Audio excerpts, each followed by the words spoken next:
I have some sympathy for governments when faced with this virus back in January, February of 2020, because it was unknown. We didn't really know what we were dealing with. And therefore, you can understand governments taking these restrictive measures.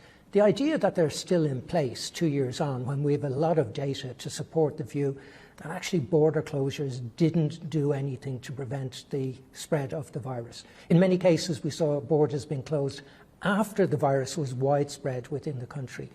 So these were decisions that were taken, I think, at a political level rather than a science, a medical science or a data science level. And I think if we were to go back and do it again, I would like to believe that we would not face the same restrictions on international travel as we did. I think the economic harm that was done, the impact on jobs, the impact on health, because it's very clear, there's been a significant increase in mental health issues, and the impact on the general health systems as a result of all of this focus on the pandemic. You'd like to think that health systems are better prepared for the next time there will be a pandemic, because I've no doubt there will be another one.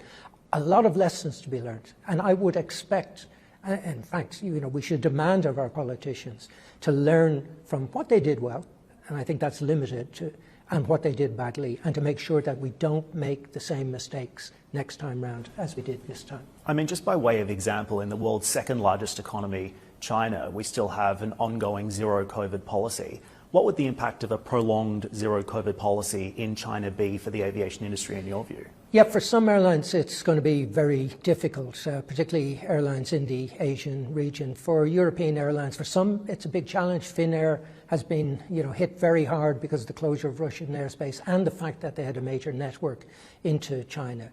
For a lot of European carriers, their exposure to China is actually relatively limited. But where it will have a big impact is in the Chinese domestic market, which has also faced significant restrictions. So in 2009, the Chinese domestic market represented almost 10% of all flying globally. Big market. And we've seen that recover strongly in 2021, but suffer very badly recently with the lockdowns. So it will have some impact, but to be honest, it's not impacting on issues in 2022, because as airlines in the region start to recover, there's still a lot of ground for them to recover before China comes into play. I think China will become an even more important factor if it remains closed in 2023.